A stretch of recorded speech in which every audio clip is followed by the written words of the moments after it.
জিন জাতি যেহেতু অদৃশ্য, তাই আমি মহান আল্লাহর বান্দা হিসাবে তাদের কোনো ক্ষতি করার অধিকার রাখি কিনা?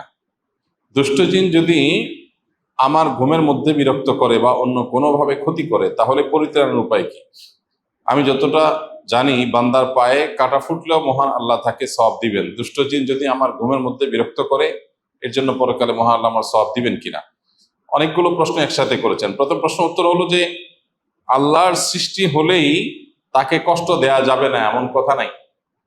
আল্লাহ যদি কোনো সৃষ্টিকে সৃষ্টি করেন যেটা দিয়ে মানুষ উপকার হাসিল করবে, যেমন আল্লাহ তাআলা হালাল প্রাণীগুলো সৃষ্টি করেছেন মানুষের খাদ্য হিসেবে, অতএব তাদেরকে জবে করে খানা খাওয়া হালাল।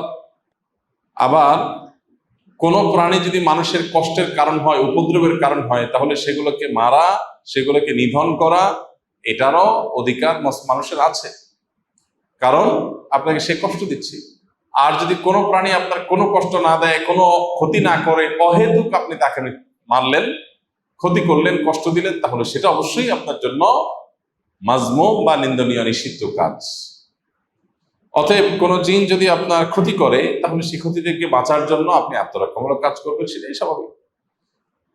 আর মানুষের ঘুমের মধ্যে, ঘুমের বাইরে যে কোনো মুহূর্তে দুষ্ট জিনের উপদ্রব যদি হয়, তাহলে তার আত্মরক্ষার জন্য নবী করিম সাল্লাল্লাহু আলাইহি ওয়াসাল্লামের শেখানো আমল আছে, তিন কুলের আমল আছে, অন্যান্য যে সমস্ত রক্ষা কবচ আমল আছে, সে আমলগুলো আমরা বেশি বেশি করবো ইনশাআল্লাহ।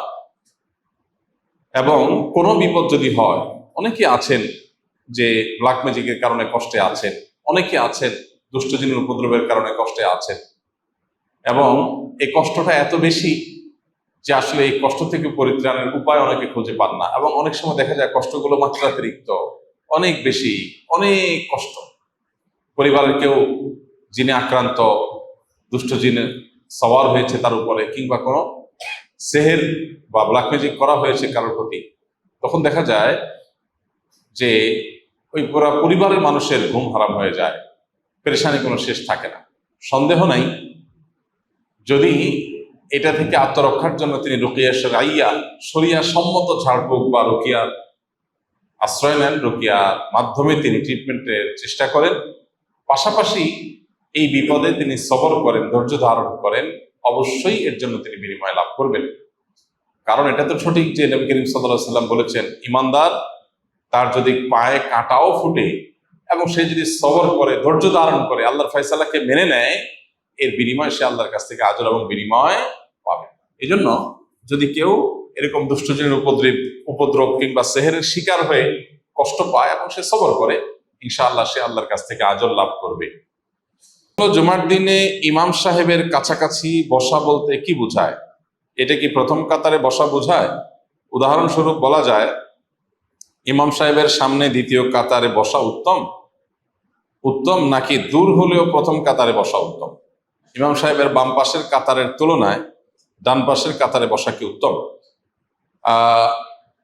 এমনিতে সামনের কাতারে বসার ফজিলত পরিষ্কার, বিভিন্ন হাদিসে বিশুদ্ধভাবে বর্ণিত হয়েছে যে নবী করিম সাল্লাল্লাহু আলাইহি ওয়াসাল্লাম ইরশাদ করেছেন, যদি কেউ সামনের কাতারে দাঁড়ানোর ফজিলত জানতো, মানে সত্যিকারের ফজিলত জানতো, আল্লাহর কাছে যে কি মর্যাদা, সে বাস্তব রূপটা যদি কেউ উপলব্ধি করতে পারতো, তাহলে তোমাদের সমাজে নামাজের সামনের কাতারে বসার জন্য লটারি করা লাগতো। অর্থাৎ সবাই বসতে চাইতো, যদি মানুষ জানতো, লোকেরা যদি জানতো, তাহলে লটারি করে সামনের কাতারে বসতে চাইতো। তার মানে সামনের কাতারে বসার, সামনের কাতারে দাঁড়ানোর নামাজের সময় এর বিশেষ ফজিলত আছে, যেটা অন্য কাতারে নাই। এই জন্য আমাদের সবসময় চেষ্টা থাকবে সামনের কাতারে দাঁড়ানোর, সামনের কাতারে বসার। আর সামনের কাতারে বসা বা দাঁড়ানোর জন্য আগে আগে আসতে হবে, পরে এসে মানুষকে ঠেলে ঠেলে সামনের কাতারে যাওয়া প্রশংসনীয় কাজ না। আগে এসে নামাজের জন্য প্রিপারেশন নিয়ে বসে থাকতে হবে, নামাজের জন্য অপেক্ষা করাটাও নামাজের মতো সওয়াব।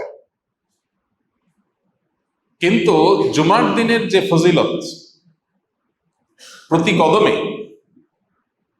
কদমে যে 1 বছর ইবাদতের সওয়াব দেওয়া হবে মর্মে একটি হাদিস বর্ণিত হয়েছে জুমার দিনে, সেটা কাদের জন্য?